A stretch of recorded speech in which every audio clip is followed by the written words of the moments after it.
저는 지금 현재 더 바이블 미니스트리에서 사역하고 있는데, 여기서 사역하기 전에 제주도에서 사역한 적이 있었어요.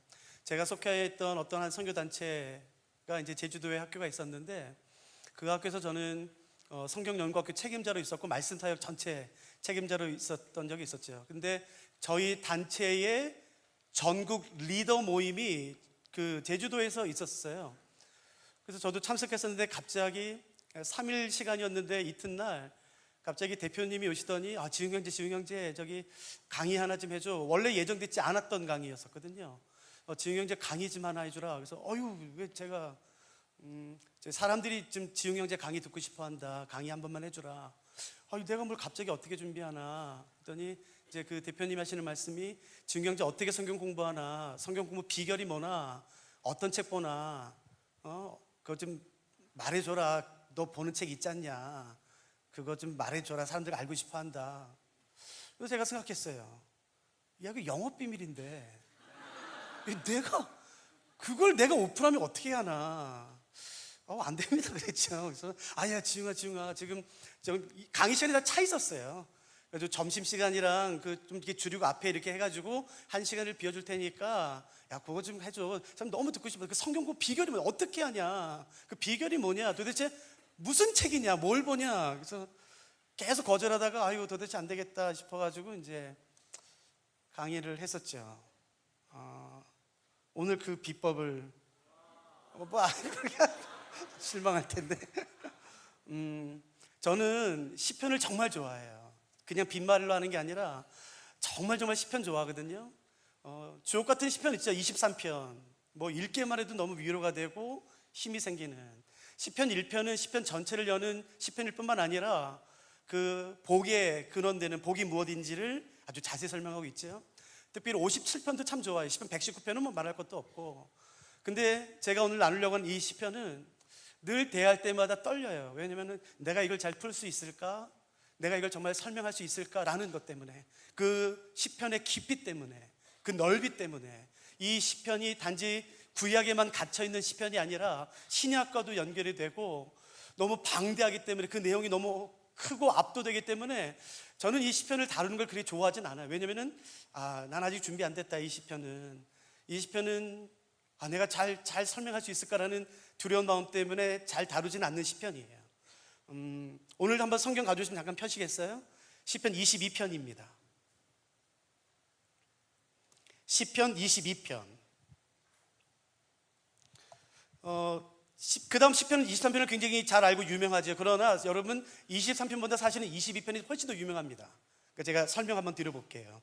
시편 22편 펴시면 혹시 여러분이 가지고 있는 성경책에 표제가 있나요? 그죠? 표제가 있지요? 다윗의 시 이렇게 되어 있고 인도자를 따라, 그 다음에 뭐라고 되어 있나요? 아옐렛 샤할이라고 되어 있어요. 이 아옐렛 샤할 이름이 예쁘지 않아요? 근데 이걸 자꾸 아얄랏이라고 그래요. 아니요, 아옐렛이고요, 띄어서 샤할이에요. 아옐렛 샤할입니다. 발음 자체가 예뻐요. 아옐렛 샤할. 이 아옐렛은 히브리어로 사슴이라는 뜻이에요. 그러니까 예쁘죠? 특별히 아옐렛은 암사슴을 의미합니다.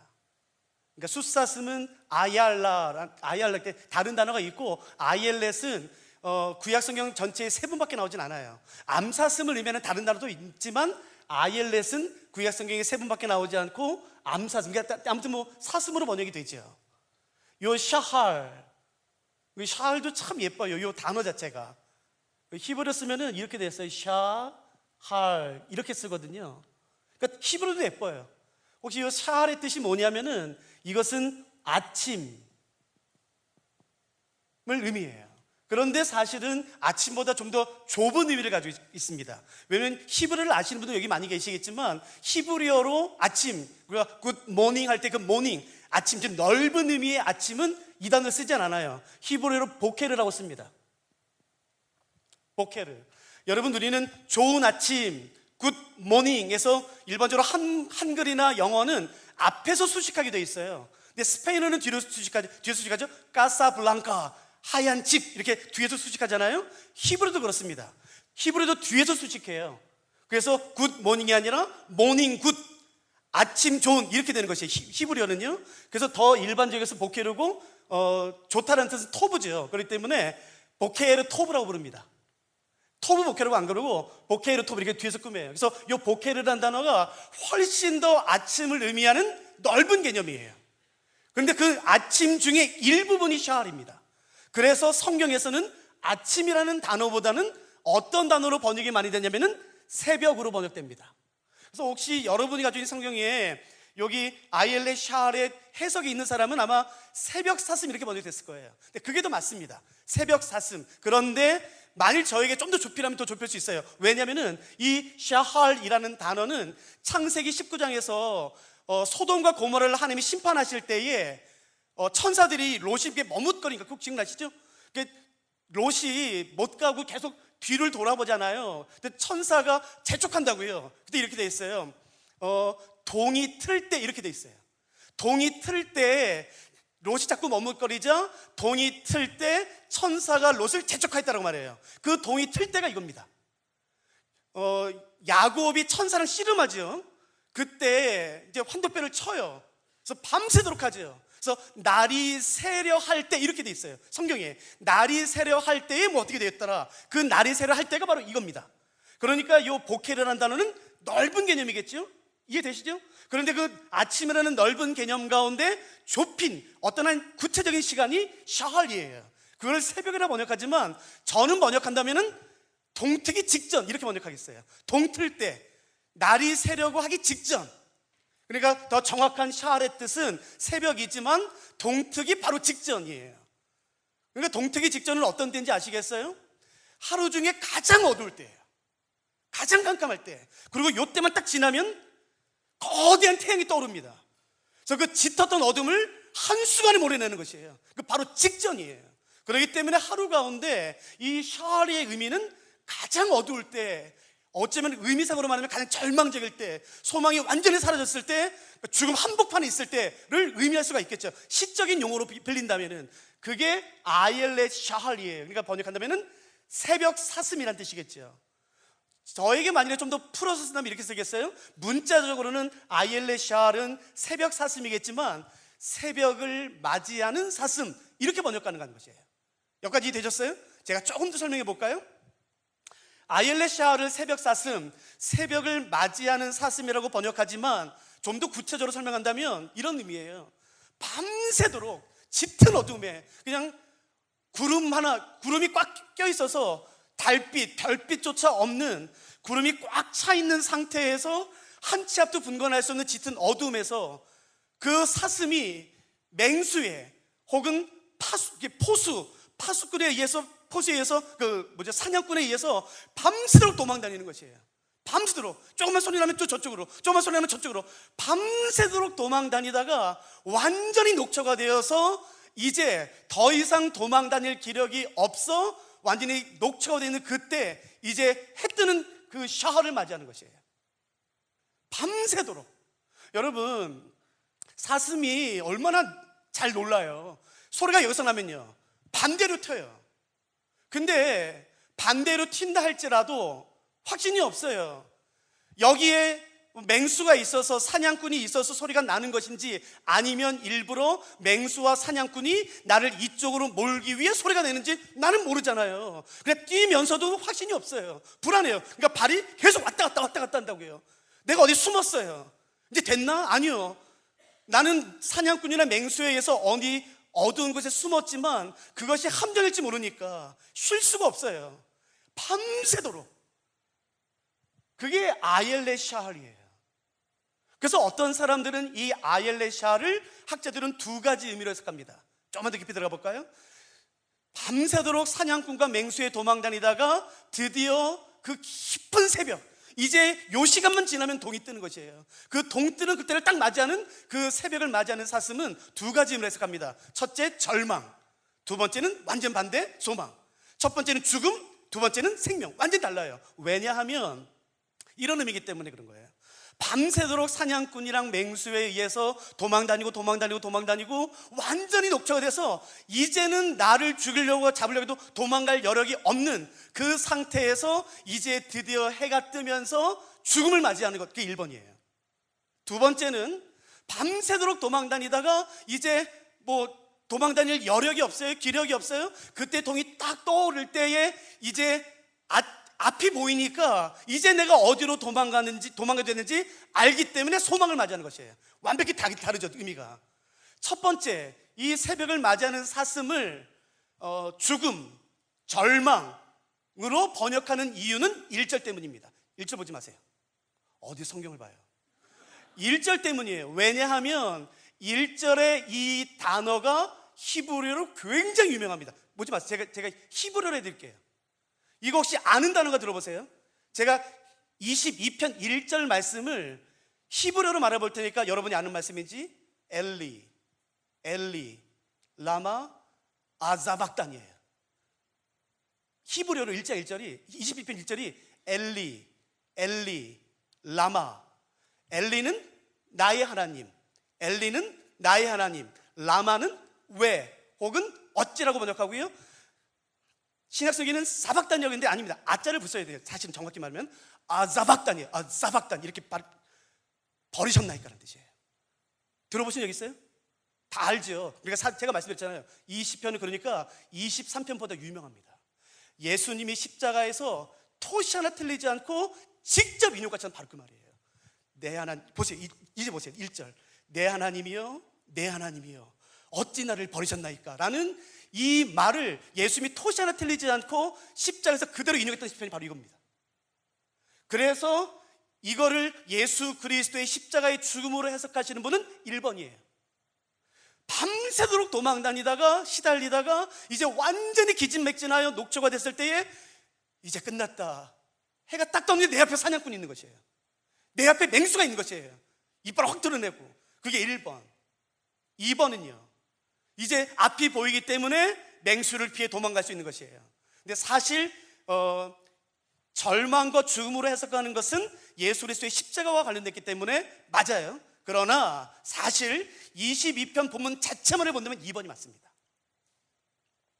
22편의 1절과 2절만을 해석한다. 그러면 1절 첫 번째 죽음과 사망이 맞지만 본문 자체로 본다면 두 번째 생명, 소망이 맞습니다. 여러분 표제 다시 한번 보시겠어요? 22편은 누가 지은 시인가요? 다윗이에요. 그렇기 때문에 다윗은 자기의 삶을 이 아옐레 샤할, 새벽을 맞이하는 사슴에 빗대어 지금 쓰고 있는 것이에요.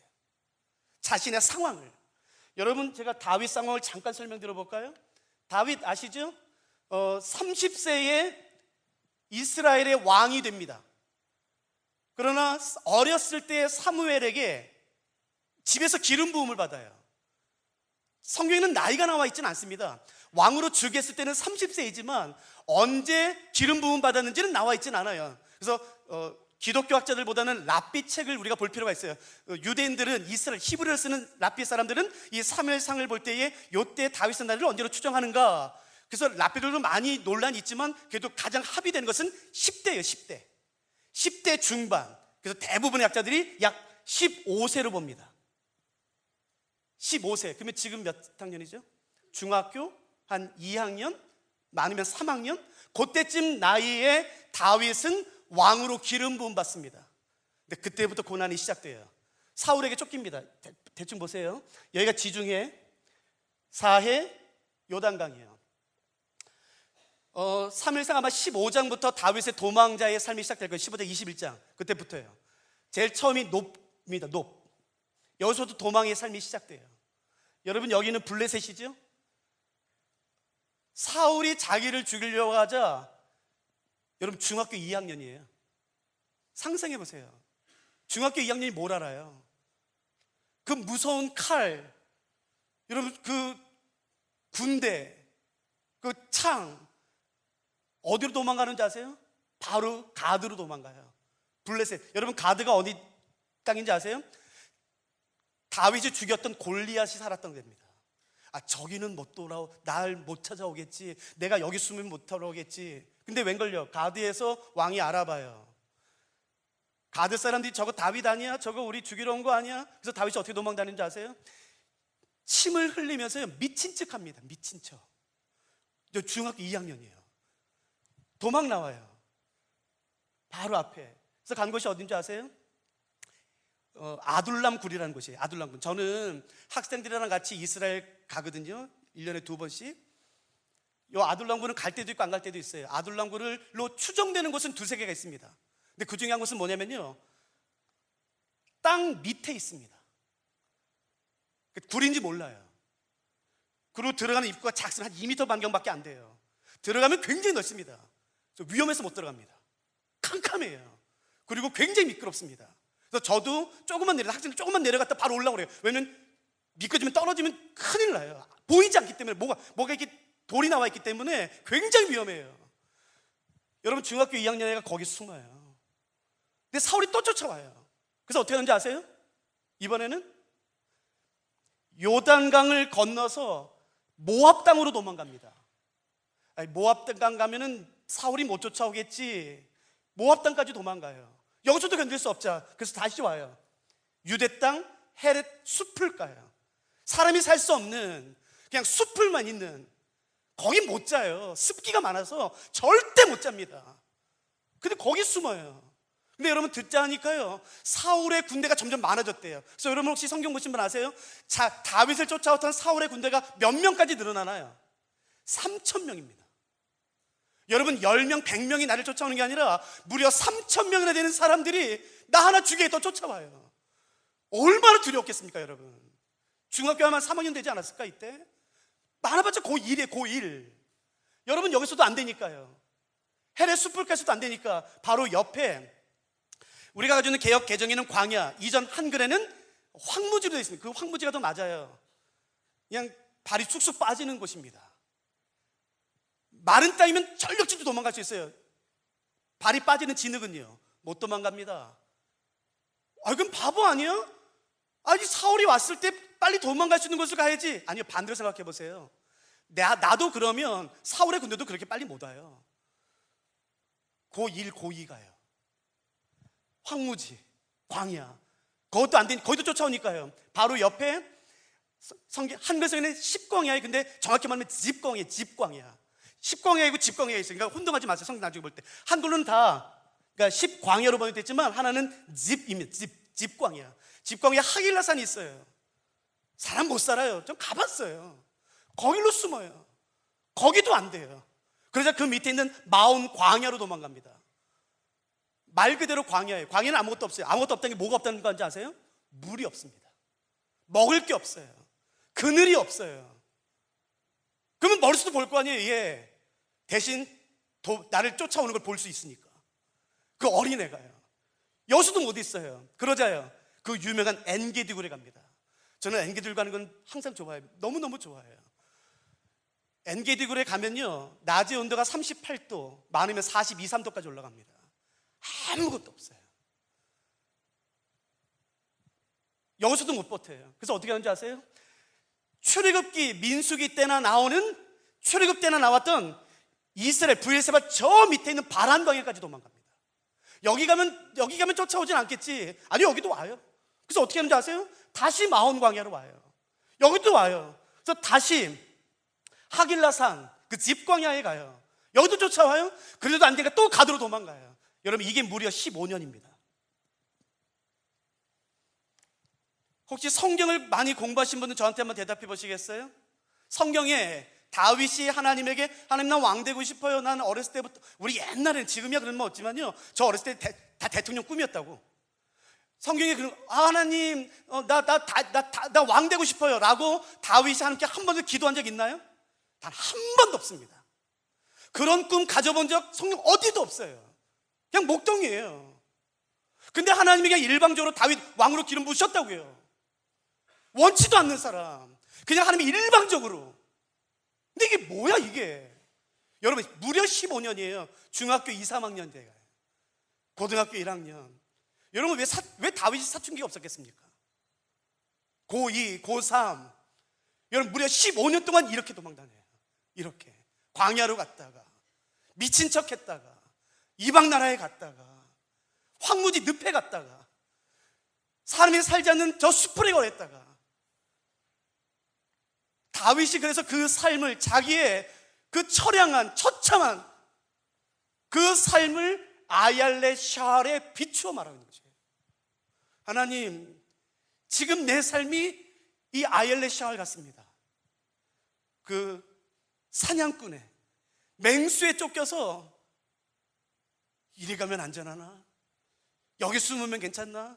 내가 지금 일로 도망가는데 지금 사울이 일로 여기 온다는 소리가 들려서 일로 도망가는데 이거 함정 아닌가? 도망가면서도 확신할 수 없는, 어디에 머물러도 쉼을 안식을 가질 수 없는 그 비참한 피곤한 삶을 지금 다윗은 아얄레 샤할, 새벽의 사슴에 빗대어 지금 설명하고 있는 것이에요.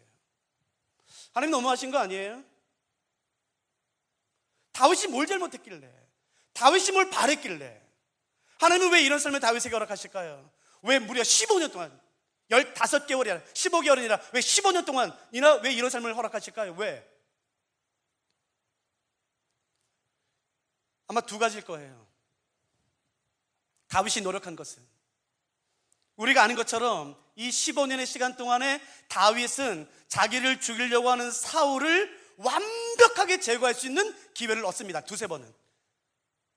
완벽한 기회. 뭐 노력할 필요 없어요. 그냥 쑥 하면 되니까. 가장 완벽한 기회. 근데 그때 다윗은 사울을 죽이지 않았어요. 왜요? 아시죠? 하나님의 기름 부으셔서 했기 때문이라는 것이에요. 내가 묻지만 그게 아니에요. 다 알죠, 그거는요. 그러니까 왜 안 죽였냐고요. 하나님이 기름 부어 세우셨어요? 왜 안 돼? 다윗이 알았던 건 뭔지 아세요? 자기를 이스라엘 왕으로 세우신 분은 하나님이세요. 그러나 한번 대답해 보시겠어요? 하나님이 자기를 이스라엘 왕으로 기름 부어 세우셨지만 내가 언제 이스라엘 왕이 될 건지는 누가 결정하나요? 하나님이 결정해요. 내가 어떤 방법으로 이스라엘의 왕이 될 것인가는 누가 결정하나요? 하나님이 결정하시는 거예요. 내 분노의 칼이 아닌 것이에요. 내 손에 주어진 칼과 창이 아무리 사울 목 앞에 5cm가 떼일지라도 내 분노와 증오의 칼, 내 힘 있는 내 칼이 결정하는 게 아닌 것이에요. 하나님이 결정하신 것이에요. 그러므로 이 기간 동안에 다윗은요, 하나님이 되지 않기 위해 몸부림친 거라고요. 도망 다닌 게 아니라 하나님이 되지 않기 위해 몸부림친 거라고요. 여러분, 사울이 잘못한 게 뭔지 아세요? 사울은 스스로 하나님이 되려고 했던 사람이에요. 스스로. 아마 사울이 이런 상황이었다면 다윗 제거했을 겁니다. 그냥 다윗 제거하는 게 문제가 아닌 것이에요. 사울은 스스로 그 상황에서 하나님이 됐을 거예요. 근데 다윗은요, 다윗이 몸부림친 건 뭐냐면은 스스로 하나님이 되지 않기 위해 몸부림친 거예요. 두 번째는요, 여러분, 모든 사람에게 사울 같은 마음이 다 있습니다. 이 15년 기간 동안에 다윗이 싸운 것은 뭐냐면은 하나님 되지 않기 위해 싸운 것과 두 번째는 사울이 되지 않기 위해서예요. 혹시 그런 거 보신 적 있어요? 누가 나를 괴롭혀요. 처음에는 선하게 합니다. 난 그리스도인이니까, 나는 하나님을 믿는 사람이니까 바른 방법으로 대해야지 처음에 바르게 해요. 근데 시간이 지나면서 괴물을 상대하다가 자기가 더 악한 괴물이 돼요. 저 진짜 많이 봤어요. 처음에 그러지 않았습니다. 처음엔 선했어요. 처음엔 의로웠어요. 처음에는 하나님 방법대로 몸부림쳤어요. 그런데 시간이 지날수록 그 악한 자보다 더 악해지는 것을 수도 없이 봤어요. 다윗은 사울과 싸웁니다. 다윗이니까 뭘 몸부림친 건지 아시겠어요? 사울이 되지 않기 위해서인 것이에요. 하나님이 15년 동안에 다윗 안에 있는 사울을 끄집어내신 거라고요. 만약 이런 작업 없이 다윗이 왕이 되었다면, 저는 확실합니다. 다윗도 얼마 되지 않아 사울처럼 됐을 거예요. 그러니까 이런 시간들을 하나님이 허락하시죠. 아무튼 다윗은 이 15년의 처참한 비참한 도망자의 삶을 아옐레 샤할, 새벽의 사슴에 빗대어 설명합니다. 그러니까 한번 보시겠어요? 1절. 그런 상황에서 내 하나님이여, 내 하나님이여. 히브리어로 엘리예요. 여러분, 하나님의 이름을 두 번 반복해서 불렀다는 것은 간절함의 표현입니다. 어찌 나를 버리셨나이까? 어찌 나를 멀리하여 돕지 아니하시며 내 신음소리. 여러분, 신음소리 한번 동그라미 쳐보세요. 이 신음소리로 번역된 히브리어가 쉐아가라는 단어인데, 여러분, 이것은 신음소리 번역은 약간 좀 적절하진 않아요. 좋은 번역이지만, 왜냐면은 히브리어 사전에 보시면 신음소리로 번역된 쉐아가는 사나운 짐승이 포효하는 소리 이렇게 번역돼 있어요. 그러니까 우리는 신음소리 하면은 하나님 나 어떻게 이런 이미지가 있다고요. 그게 아니라고요. 이 쉐하가 신음소리 번역때 히브리어는 사나운 짐승이 울부짖는 포효하는 소리라고요. 그러니까 하나님 이런 소리라고요. 그냥 하나님, 그게 아니라 표현할 수 없는 그 답답함, 분노, 섭섭함, 그 모든 감정을 큰 소리로 쏟아내는 것이라고요. 하나님, 내 아버지여, 내 하나님이여, 내 하나님이여, 어찌 나를 버리셨나이까? 왜 나를 버리셨습니까? 내가 어제 당신에게 뭘 해달라 했습니까? 그 분노야, 그 섭섭함, 울분, 이해하지 못하는 상황. 그런데 2절을 보면은 다윗이 힘들어하는 것은 고난이 아닌 것을 알 수가 있어요. 보세요, 2절. 내 하나님이여, 내가 낮에도 부르짖고 밤에도 잠잠하지 아니하오나 응답하지 아니하시나이다. 그러니까 다윗이 지금 힘들어하는 것은 사울의 공격이 아니에요. 뭔가요? 하나님의 침묵이에요. 하나님 왜 가만히 있습니까? 말이라도 해줘야지. 난 지금 저거 상관없어. 사울 필요 없어. 3,000명 필요 없어. 근데 왜 아무 말도 없어? 그러니까 다윗이 지금 힘들어하는 것은 하나님의 침묵이에요. 여러분 혹시 내가 누군가 대화하는데 그 사람이 대꾸 없을 때 아세요? 여러분 여기 혹시 부모님 계시죠? 부모님이 자녀랑 얘기하는데 자녀가 부모 쳐다보지도 않아요. 부모님 그런 경험 하신 적 있어요? 대부분 다 있을걸요? 여러분 그 수치 아세요? 수치? 나는 이야기하는데 이 사람은 대꾸 없을 뿐만 아니라 나를 쳐다보면서 대꾸 없는 게 아니라 딴짓하면서 대꾸하지 않아요. 여러분 그때 그 감정을 표현할 수 없습니다. 그 분노, 거절감, 수치, 모욕. 그러니까 다윗이 지금 그런 감정이라고요. 하나님 왜 응답하지 않아? 도대체 나를 왜 응답하지 않아? 그 울부짖음을 지금 쏟아내고 있는 것이라고요. 그 처참한 이 15년의 삶 가운데. 여기까지 따라오셨어요? 그런데 갑자기, 성경 보지 마세요, 갑자기 다윗이 소망을 발견합니다. 갑자기. 여러분 혹시 내가 누구를 만나야 되는데 내가 지금 저 사람을 급히 만나서 일을 처리해야 돼요? 저 사람 없으면 지금 다 엎어지게 됐어요? 저 사람 꼭 만나야 돼요? 근데 전화도 안 받아. 카톡을 해도 읽었는데 답이 없어요. 메일을 보내도 읽었는데 답이 없어요. 수십 번, 수백 번을 해도 저 사람이 분명히 내 연락을 받았는데 응답이 없어요. 그 답답함. 나 지금 빨리 해야 되는데 지금 시간이 없는데 뭐 어떻게 할 수 없는데 답이 없어, 답이. 근데 그때 잘 보세요. 근데 그때 그 사람이 어디에 있는지 안다면요, 여러분 어떻게 하시겠어요? 아무리 연락하고 아무리 전화하고 카톡하고 문자하고 해도 답이 없어요? 근데 지금 그 사람이 어디 있어요? 그럼 여러분 어떻게 하시겠어요? 가죠.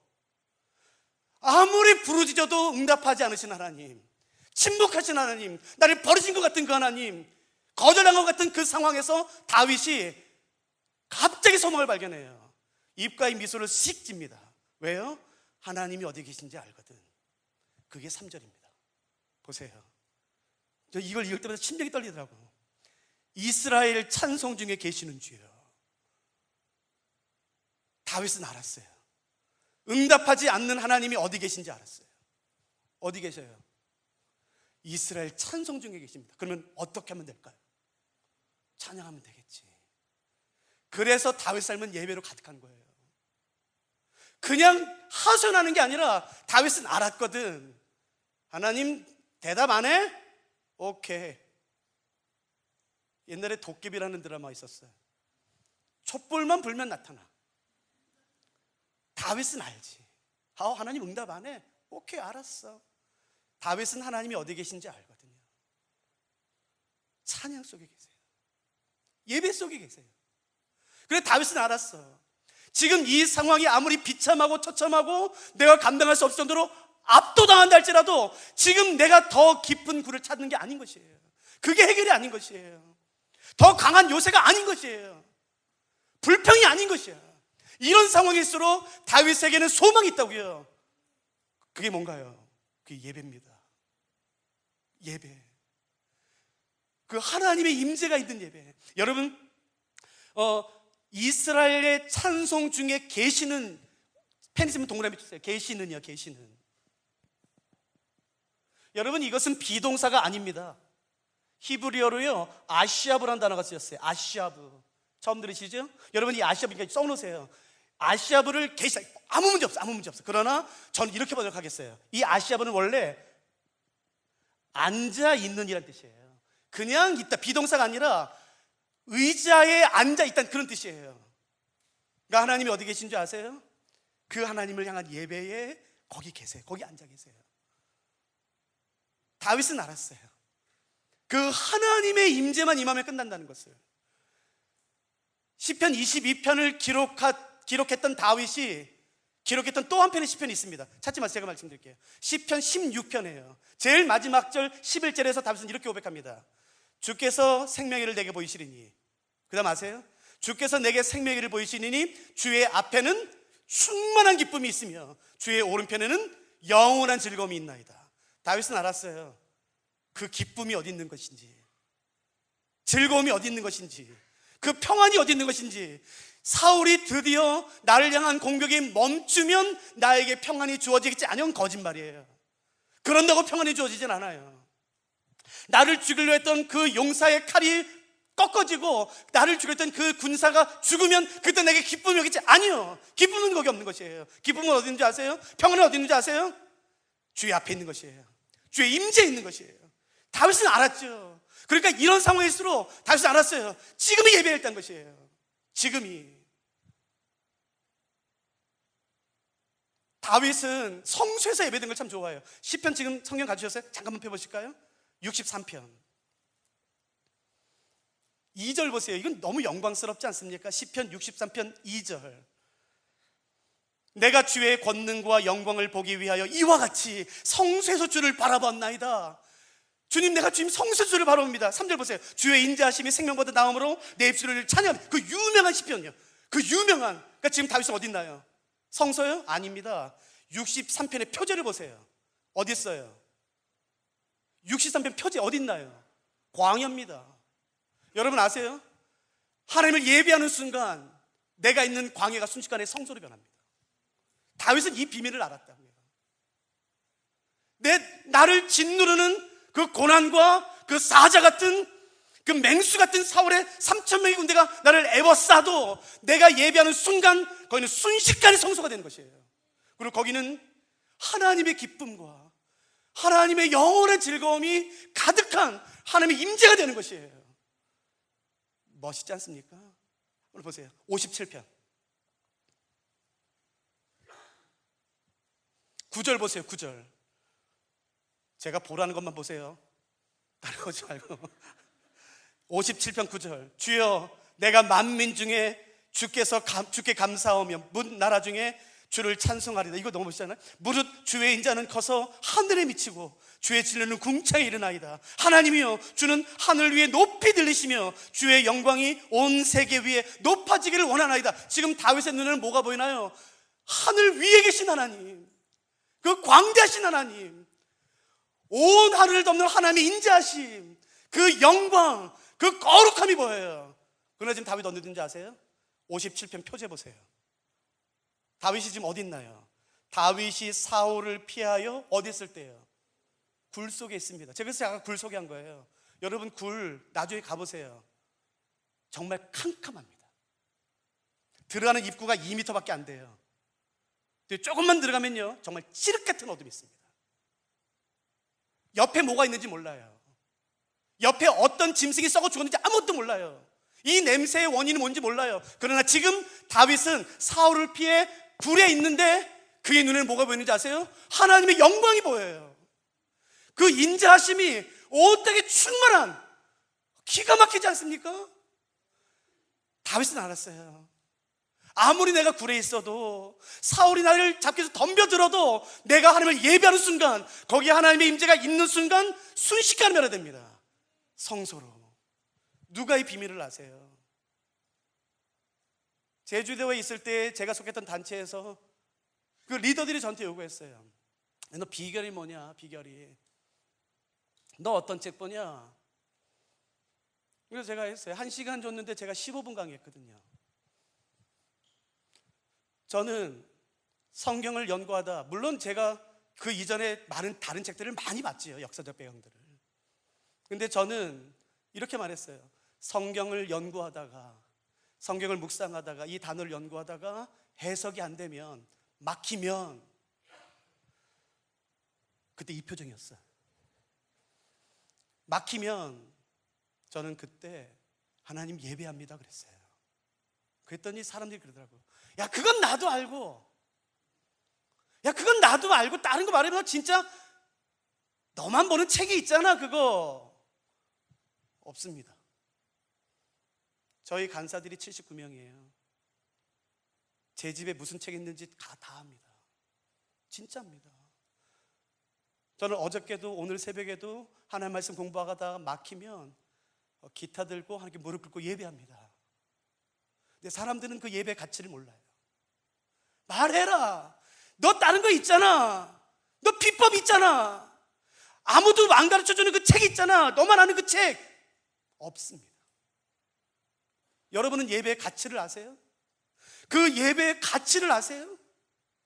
그 하나님의 임재로 가득한 그 예배의 가치를 아세요?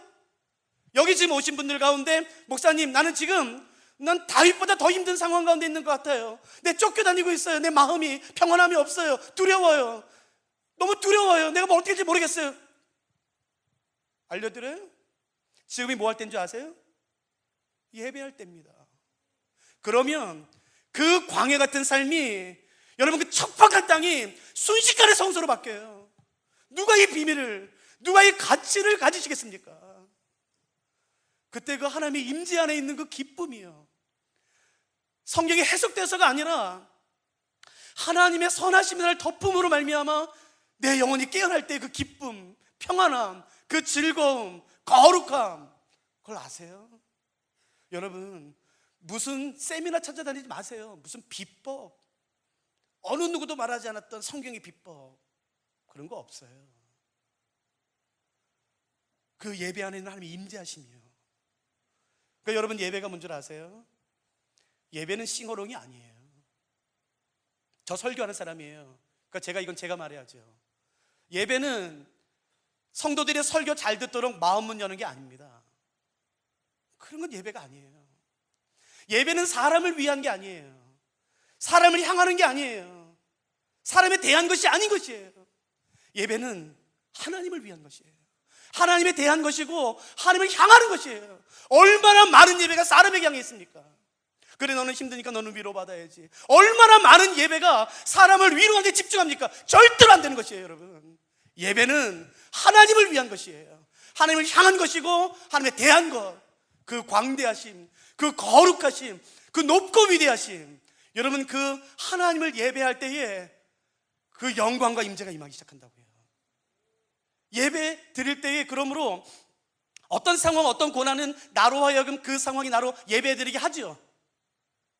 그 문제가 집중하죠. 그러나 예배 때는 반드시 의지적으로 내 시선을 내 문제에서 떼어 함께 향해야 되는 것이에요. 여러분, 잘 들어보세요. 의지를 일으켜서 예배를 드릴 때에 내 문제로 시작했다 할지라도 내 시선이 문제에서 하나님을 향하도록 해야 되는 것이에요. 그러나 동시에 하나님의 임재가 가득한 예배는 하나님이 나의 시선을 내 문제에서 하나님으로 바꿔주십니다. 동시에. 어떻게 되는지 보시겠어요? 시편 22편 잠깐만 보세요. 난 이걸 볼 때마다 심장이 떨리더라고. 시편 22편 1절 2절 다시 보세요. 하나님, 내 하나님이여, 내 하나님이여, 어찌 나를 버리셨나이까? 어찌 나를 멀리하여 돕지 아니하시오며 내 신음소리를 듣지 아니하십니까? 내 하나님이여, 내가 낮에도 부르짖고 밤에도 잠잠하지 아니하노니 응답하지 아니하시나이까? 울부짖음, 분노, 섭섭함, 거절감, 버려짐, 수치 느껴지세요? 근데 어떻게 되는지 보세요. 27절, 순식간에 이렇게 바뀝니다. 땅의 모든 끝이 여호와를 기억하고 돌아오며 모든 나라의 모든 족속이 주의 앞에 예배하리니. 여러분, 다윗의 시선이 순식간에 자기 문제에서 어떻게 되는지 아세요?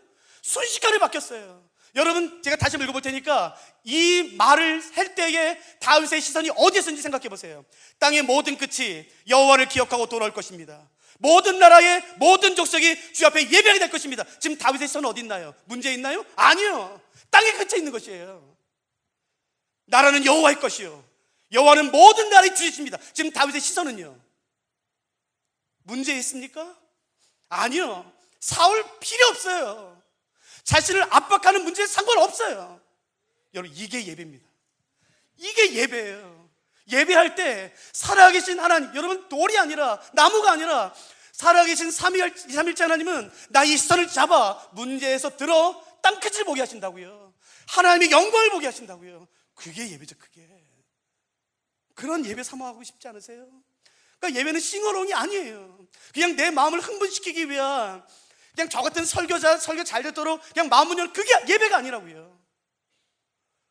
그 예배의 영광, 그 예배의 가치요, 하나님이 임재하실 때에 가져오시는 우리 시선의 변화요. 요한복음 3장 31절을 기억하시는 분 계세요? 찾지 마세요. 하늘로부터 오시는 이는 모든 만물 위에 계시나니에요. 하늘로부터 오시는 그 예수 그리스도는 모든 만물 위에 계시다는 거예요. 모든 시간, 모든 공간을 초월하여 위에 계신 왕의 왕. 여러분, 하나님은 지금 여기도 계시면 동시에 아마존 LA도 계시죠. 시간 공간을 초월하시죠. 그러나 그게 되면 또 어떻게 되는지 아세요? 지금 2024년 7월 지금 화요일날 여기 계신 하나님은 정확히 언제인지 모르겠지만 수천 년 전 아담과 하와가 선악과를 따먹었을 때 그때 동시에 계신 것이에요. 지금 여기 계신 하나님은요, 내일 나의 12시에 가 계십니다. 동시에. 우리는 시간과 공간의 절대적인 제약을 받겠지만 아니요, 하나님은 아니신 것이에요. 누가 그 하나님을 측량할 수 있습니까? 여러분, 누가 그 하나님을 감히 이해한다 말하겠습니까? 성경을 얼마나 이해했냐고 저는 많이 질문 받아요. 아니요, 쥐뿔도 몰라요. 저 누가 하나님을 다 안다 말하겠습니까? 누가 감히 하나님을 측량할 수 있다 말하겠습니까? 그 광대신 하나님을, 그 높고 영화로우신 하나님을요.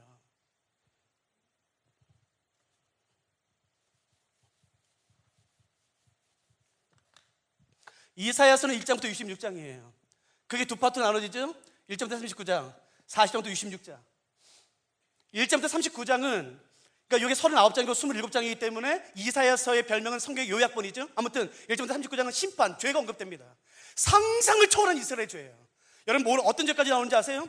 이스라엘 백성들이 가난한 사람을 자존심을 상하게 하기 위해 이런 표현 나와요. 양해하세요. 있는 그대로 말씀드릴게요. 가난한 자의 얼굴을 맷돌에 넣고 갈아버렸다고 나와요. 그 정도로 악랄했을 때가 있답니다. 그 사람이 말씀해, 내 너 반드시 심판한다. 너 반드시 심판한다. 그러니까 여러분, 1장부터 39장은요 무시무시합니다. 살이 떨려요.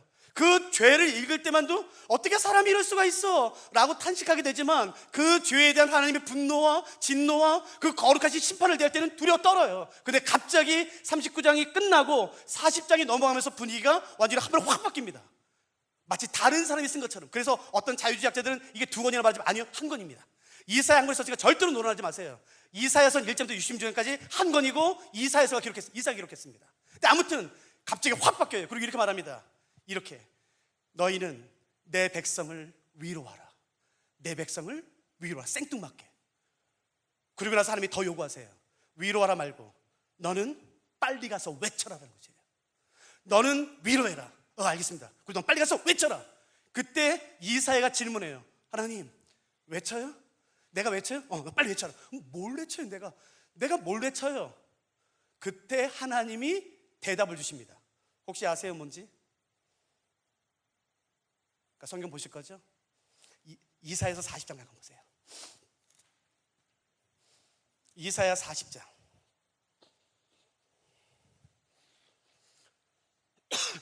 (40장을) 설명드리면 좋겠는데 제가 시간이 없으니까 빨리 보세요.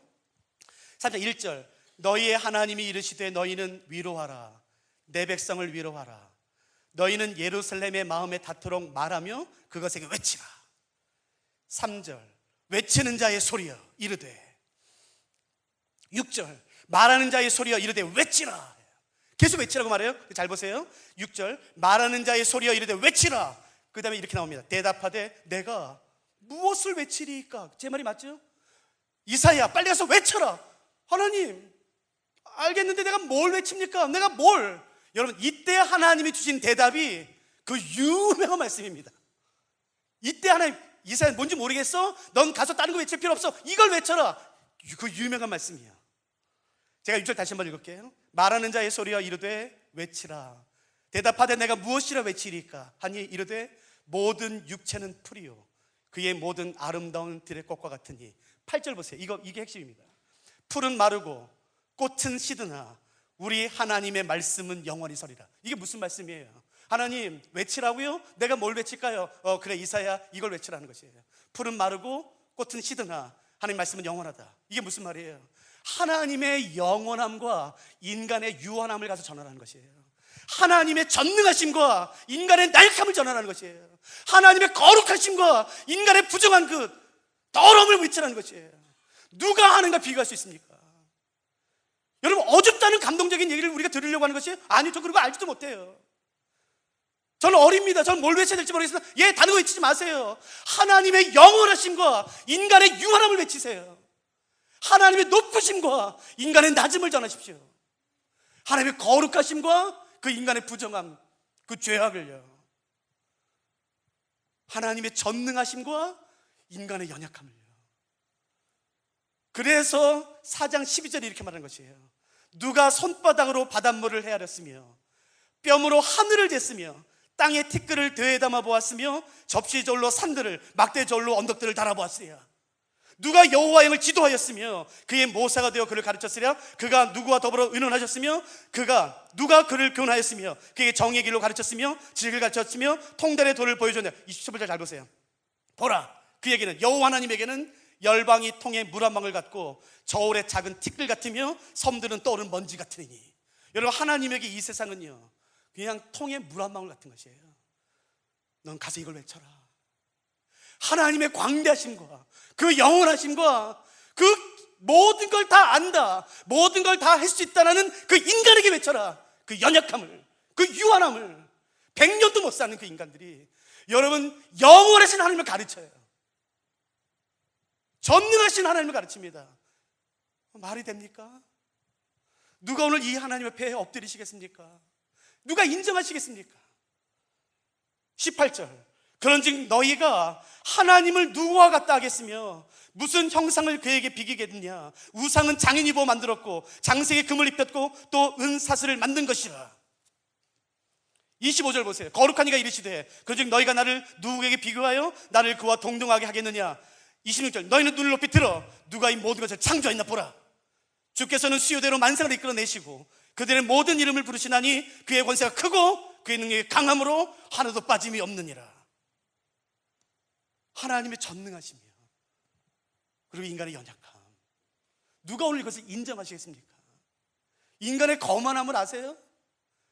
우리가 얼마나 기도할 때 하나님을 가르칩니까? 하나님 이렇게 하셔야 됩니다, 지금 하셔야 됩니다. 그런 말 하지 마세요. 모든 때는, 모든 기한은 여호와 하나님에게 속해 있습니다. 건방지게 말하면 안 돼요. 성령 사역하시는 분들 계세요? 누가 건방지게 성령을 명령합니까? 임할지어다. 아니요, 절대로 안 되는 것이에요. 하나님을 만으로 여기면 안 되는 것이에요. 그분 앞에 우리는 단지 순복할 뿐인 것이에요. 그분의 왕되심을 인정하고 그분의 높음을 인정하고 나의 낮음을 인정하는 것이에요. 그게 예배죠. 그래서 10편 20편 다시 가시죠. 시간이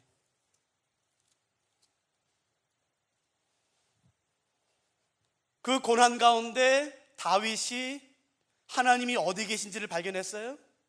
그래서 말하죠. 이스라엘의 찬송 중에 계시는 주여. 그리고 이렇게 딱 하나 선포합니다.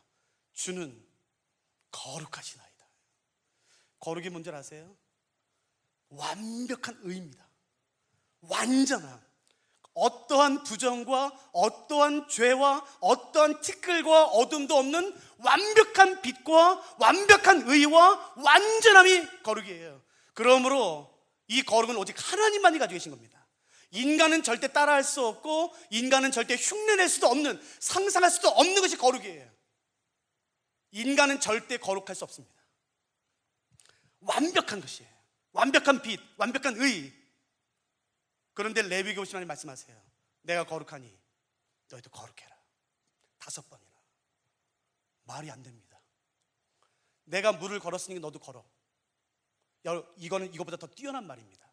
내가 이스라엘 백성들 출애굽할 때에 홍해 갈랐으니까 너도 갈라봐 라는 말보다 더 위험한 말입니다. 이게 내가 거룩하니 너희도 거룩해라 라는 명령은 이건 놀라운 겁니다. 짐이 아니라 축복입니다. 어떻게 가능할까요? 찾지 마세요. 레위기 20장 8절에 기가 막힌 말이 있습니다. 나 여호와는 나는 너희를 거룩하게 하는 여호와니라라고 돼 있어요. 그리고 레위기는 어떻게 되는지 아세요?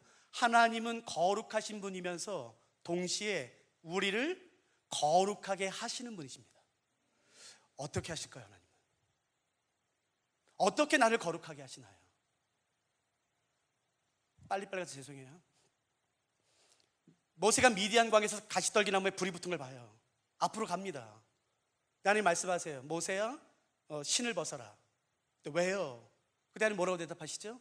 네가 서 있는 땅은 거룩한 땅이라는 것이에요. 여러분, 아닙니다. 그때까지 미디안 광야는 이스라엘 백성들이 한 번도 가본 적이 없습니다. 한 번도 예배를 드린 적이 없습니다. 한 번도 대제사장이 그 땅을 밟은 적이 없습니다. 언제까지 한 적이 없습니다. 그러니까 더러운 땅이에요. 그리고 미디안은 그 당시 광야에서 우상 숭배의 본거지입니다. 인신제사, 짐승, 고양이 죽이고 염소 죽이는 바죠. 바로 그것이 바로 그것, 미디안. 근데 하나님 갑자기 말씀하세요. 네가 서 있는 땅이 거룩하다는 것이에요. 여러분, 그 우상으로 가득했던 우상의 본거지였던 미디안이 어떻게 순식간에 거룩한 땅이 됐을까요? 그건 하나입니다. 왜요? 거기 누가 계시니까요? 하나님이 계시니까요. 그러므로 거룩함의 기준은 뭔지 아세요? 하나님의 임재입니다. 하나님이 그의 백성을, 이스라엘을, 그리스도인 우리를 거룩하게 하시는 방법이 뭔지 아세요? 하나님의 임재입니다. 하나님의 임재하심으로 하나님은 우리를 거룩하게 하세요. 그러나 기억하세요.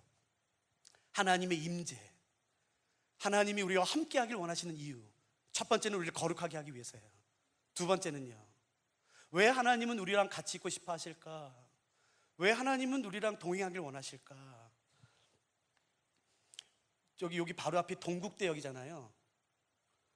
제가 제주에서 사역할 때, 학교 다닐 때요, 여기 구체적인 이름 말하지니까 좀 양해하세요. 동국대 바로 앞에 큰 호텔 하나 있어요. 굉장히 좋은 호텔. 거기서 한국 경제인 연합회 모임이 있었어요. 거기서 제가 주강사로 초청을 받았어요. 10년 전에 제주에서 사역할 때에.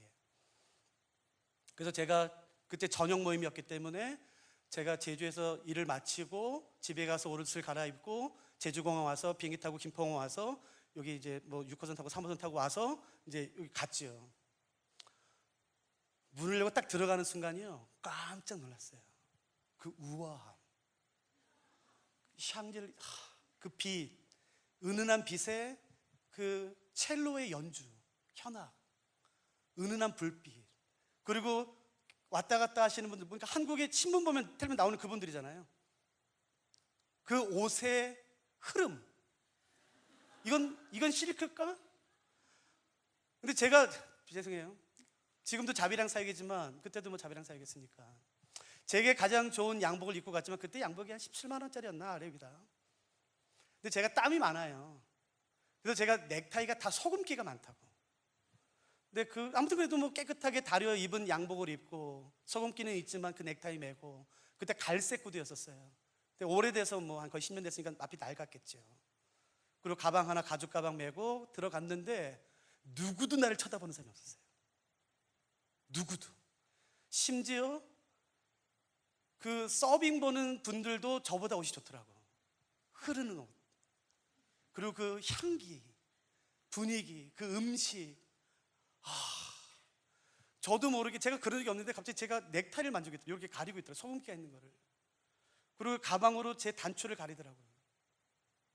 근데 그런 적이 없었는데 누구도 날 알아보면 내 주광사인데 제일 뒤에 가서 나한테 음식을 권하는 사람도 없고 제일 뒤에 가서 있었죠. 제일 뒤에 가서 한 10분, 15분 모르겠어요. 15분 지났는가? 근데 갑자기 문이 탁 열렸어요. 굉장히 넓습니다. 여기에 한 10배 되려나? 굉장히 큽니다. 그 메인 홀 10배까지는 아니겠다. 한 5배? 진짜 넓어요. 문이 탁 열리니까 거기 있는 사람이 딱 보더라고요. 저도 텔레비전 보던 사람이에요. 우리가 잘 아는 어떤 전접에서 부회장님이세요. 그분이 저 초청했거든요. 만나본 적이 없었어요. 전화만 했었지. 다 봐요. 나도 신문에서 텔레비전 보던 분이 들어오시더라고요. 그러니까 다 일어나더니 가서 뭐 악수하고 뭐 얼굴 도장 찍으려고 막 하더라고요. 근데 그분이 앞에 강대상 보니까 뭐 강사가 안 온 걸 보시고 이게 한번 쭉 보시더라고요. 그때 뒤에 있는 저를 딱 발견하고 저랑 눈이 마주쳤어요. 저는 처음 보는 거였고, 목소리로. 근데 그분은 저를 섭외했으니까 날 아셨겠지요. 깜짝 놀라시더라고요. 내가 뒤에 있으니까, 뒤에 서 있으니까, 그리고 가방 이렇게 있으니까. 비서들이 있는데 일이 넘었었어요. 그때 성큼성큼 저한테 오시더라고요. 그래서 저한테 딱 서시는 물어봤어요. 이지웅 목사님이시죠? 그래서 네, 어르신. 아이고, 여기 왜 계세요? 그러더니요, 그분이 저를 에스코트 하셨어요. 목사님 일로 오세요. 뒤에서부터 제일 앞에 있는 원형 테이블, 강사서 서 있는 그곳까지 그 어르신이 제 앞에 한 발짝 앞에 가서 계속 에스코트 하셨어요. 그래서 정말요, 홍해 갈라지 쫙 갈라지더라고요. 다 봤어요, 다. 그 창피한 막 진짜. 목사님 일로 오세요. 목사님 일로 오세요. 그리고 테이블 도착했어요. 그러고 나서 저는 아직도 그걸 잊을 수 없어요. 그분이 제 의자를 빼줬어요. 그 부회장님이 보시면 여기 아유 어르신 먼저 앉아. 아유 아닙니다. 목사님이 앉으셔야 됩니다. 그래서 제가 앉았어요. 그분이 안 앉았어요. 어떻게 했는지 아세요? 제 유리컵을 제 앞에다 두더니요, 물병을 따서 제 물에 두 손으로 따라 주셨어요. 그걸요, 거기 있던 수백 명이 다 봤어요. 그래서 앉으셨어요. 그리고 나서는 저를 대하는 태도가 달라졌어요. 근데 그때 알았어요. 그분이 저를 존귀하게 하셨더라고요. 그분이 저보다 앞서가시고 저와 함께 가심으로 저를 존귀하게 하셨더라고요. 근데 질문해 볼까요? 하나님이 왜 우리와 함께 하고 싶은지 아세요? 우리를 존귀하게 해주고 싶어 하세요. 짐이 아니라, 감옥이나 가두는 게 아니라 하나님이 그분의 임재로 우리와 함께 하심으로 말미암아 우리를 세상에서 존귀하게 해주고 싶어 하세요. 여러분, 만일에 여기서 제가 한 사람 이름을 부를까? 성원 형제, 이분이세요? 이준 목사님 아나보다 그러겠지. 여러분이 제 이름 부르는 건 중요하지 않습니다. 제가 이름 부르는 게 중요합니다. 내가 주님 이름 부르는 거 그렇게 중요하지 않아요. 기억하세요. 하나님이 우리 이름을 부르실 겁니다. 존귀하게 하고 싶은 것이에요. 내가 너의 이름을 알아. 내가 널 알아. 그 하나님의 임재예요. 누가 이 가치를 압니까? 누가 이걸 소중히 여깁니까? 이게 얼마나 아름다운 일인지. 하나님이 인간에게 주신 복 중에 세상에 이보다 더 큰 복이 어디 있습니까? 이보다 더 놀라운 복이 어디 있습니까? 하나님은 임재하심으로 말미암아 우리를 존귀하게 하길 원하세요. 우리를 거룩하게 하길 원하세요. 우리를 출애기 33장 16절 구별하길 원하세요. 누가 그 하나님 같이 오늘 예배 드리시겠습니까? 나도. 여러분 기억해 주시겠어요? 예배는 싱어롱이 아니에요. 그냥 목사 설교하라고, 목사 설교 잘 들으라고 마음은요 그런 게 아닌 것이에요. 내 문제로 시작할 수 있어요. 그러나 그분의 영광이에요. 그분의 살아계심, 그분의 찬란함, 그분의 광대하심, 그분의 높고 위대하심, 모든 만물 위에 뛰어나신 분. 여러분 이사야 선지자가 부름받았을 때 봤던 그 환상 기억나세요? 그 하늘 보좌 위에 앉아 계신 하나님, 그 주변에 그 스랍들이 거룩하다, 거룩하다, 거룩하다, 만군의 여호와 하나님. 여러분 그분이 우리가 지금 예배드리는 바로 그 하나님이신 것이에요. 여러분 그 하나님을 높여드릴 때, 그 하나님에 대해 예배드릴 때, 그 하나님을 향해 예배드릴 때에 그 하나님이 충만한 영광과 임재로 우리 가운데 임하실 겁니다. 그리고 그 임재에 한 번도 경험하지 못했던 기쁨과 그 평안과 즐거움과 거룩함과 희열과 놀라운 회복이 있겠지요. 우리 같이 찬양하지 않으시겠어요? 우리 같이 찬양하면서 주의 보좌 앞에 나가기 시작합니다.